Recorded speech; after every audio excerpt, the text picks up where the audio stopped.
నేను మాట్లాడేది డిఎంఆర్ మాట్లాడుతున్నాను. నేను మాట్లాడే విషయం సుగాలి ప్రీతి మరణం గురించి మాట్లాడుతున్నాను. ఈ మరణంలో ఇంకా మరి ఎప్పుడో 2017 ఆగస్టు 19 జరిగినటువంటి సుగాలి ప్రీతి మరణం మరి ఇప్పుడు వరకు ఏదో మరి ప్రభుత్వాలు కొద్ది యాక్షన్ తీసుకున్నాయి, అయితే పూర్తిగా న్యాయం జరగలేదు. అయితే వాళ్ళ తల్లి మంచి పోరాటం చేస్తుంది. ఆమె వికలాంగులారు అయినప్పటికి కూడా ఆమె తల్లి మరి వీల్ చైర్ను ఎక్కడ పడితే అక్కడికి వెళ్తుంది, ఎక్కడ పడితే అక్కడ పోరాటం చేస్తుంది. మరి ప్రజా సంఘాలు అందరూ మద్దతు ఇస్తున్నారు. ఈ విధంగా న్యాయం కోసం పోరాటం చేస్తుంటే ఈ మధ్యన కొంతమంది ఏం చేస్తున్నారంటే ఆమెని నిరాశపరిచేటట్టుగా, లేకపోతే ఆమెకి ఆత్మస్థైర్యం దెబ్బతినేటట్టుగా, లేకపోతే బెదిరించేటట్టుగా కొన్ని మాటల యుద్ధం చేస్తున్నారు ఆమెతో. కారణం ఏంటంటే అసలు మరి ఇలా ఎస్సీ ఎస్టీలకి ఏదైనా మరి ఇది జరిగినప్పుడు కొంతమంది మరి ఈ నేరస్తులు కానీ ముద్దాయిలు కానీ వాళ్ళ తరపున బంధువులు కానీ, లేకపోతే ఇంకా వాళ్ళ తరఫున వాళ్ళ తరఫున వకాలు తప్పించుకున్న మనుషులు కానీ మొట్టమొదటిగా మాట్లాడేది ఏంటంటే వీళ్ళు ఎస్టీలు కాదంటారు, ఎస్సీలు కాదంటారు, వీళ్ళు మతం కాదంటారు, ఇంకోటి అంటారు, ఏదో ఒకటి చెప్పేసేసి వాళ్ళకి న్యాయం జరుపుకోకుండా అడ్డుపడే మాటలు ఎక్కువగా మాట్లాడతారు. అయితే ఇవాళ సుగాలి ప్రీతి చనిపోయి 8 సంవత్సరాల దగ్గర అవుతుంది. ఇవాళ వచ్చేసేసి ఆమె తల్లిని మహా ఇబ్బంది పెట్టే మాటలు మాట్లాడటం, ఇలాంటివి ఆమె తల్లిని నువ్వు ఎస్టీ కాదని చెప్పటం, లేకపోతే ప్రభుత్వ పరంగా ఇచ్చినటువంటి రాయితీలు లేకపోతే అది నష్టపరిహారాలు తిరిగి ఇచ్చేయమని ఇబ్బంది పెట్టడం, ఇలాంటి ట్రోలింగ్ చేస్తున్నారు బాగా. అయితే ఈ విషయాలన్నీ కూడా మరి పాపం ఆవిడ ఏడుస్తా ఈ మధ్యన ఒక ఇంటర్వ్యూలో కూడా చెప్పింది.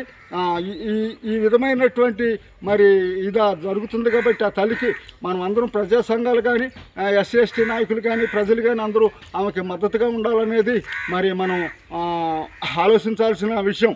ఎందుకంటే సుగాలి ప్రీతిని మరి అప్పుడు 2017లో మరి హత్య చేసినప్పుడు జరిగిన విషయం ఏంటంటే పోస్ట్ మార్టం రిపోర్ట్లో ఆ పాప 14 సంవత్సరాల పాప, 10వ తరగతి పాప, ఆ పాపని హత్య చేశారంటే ఆ పాప శరీరంలో 6 వ్యక్తుల వీర్యం కూడా ఉందనేది పోస్ట్ మార్టం రిపోర్ట్లో వచ్చింది.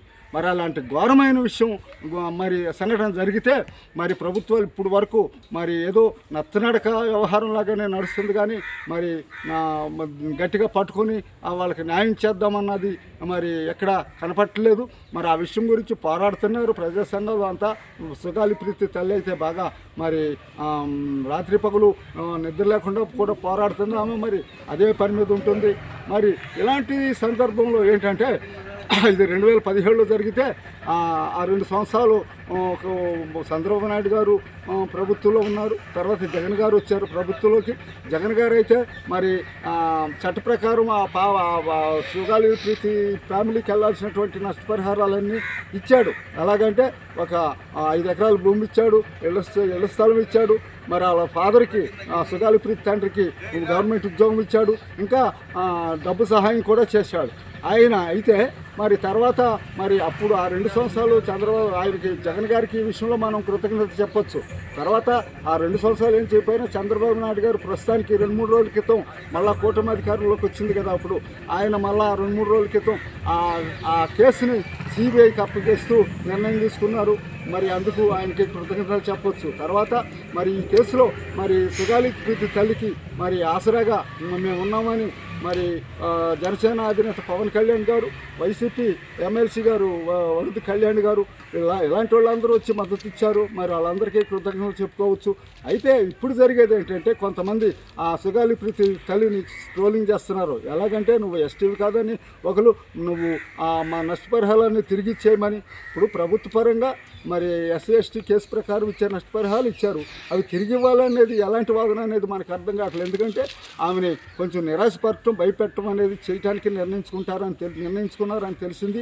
మరి మనలాంటి వాళ్ళు అందరూ ప్రజా సంఘాలు కానీ ప్రజలు కానీ మనలాంటి వాళ్ళందరూ మరి ఆమెకి మద్దతు ఇవ్వాల్సినంత అవసరం చాలా ఉంది అని నేను తెలియజేసుకుంటున్నాను. ఈ విషయంలో మరి ఆ సుగాలి ప్రీతి తల్లి మరి ఆమె వెంట మనం ఉండి ఈ కేసులో నేరస్తులకు శిక్ష పడితే జరిగేది ఏంటంటే మరి మన ఆంధ్రప్రదేశ్లో ఎలాంటి నేరాలు జరిగినప్పుడు తప్పకుండా ఆడపిల్లలకు అన్యాయం జరిగితే తప్పకుండా శిక్షలు పడతాయి, కఠినమైన శిక్షలు పడతాయి అని ఒక మెసేజ్ ఇవ్వటం కోసం అన్నా సరే మనందరం పోరాడి వాళ్ళకి నేరస్తులకు శిక్ష పడేటట్టు చేయాలనేది మా విన్నపం. సరే, ఉంటాను. డిఎంఆర్. అయితే నా ఛానల్కి సబ్స్క్రైబ్ చేయండి, లైక్ చేయండి, షేర్ చేయండి, ఒక కామెంట్ కూడా చేయండి అని కోరుకుంటున్నాను. డిఎంఆర్.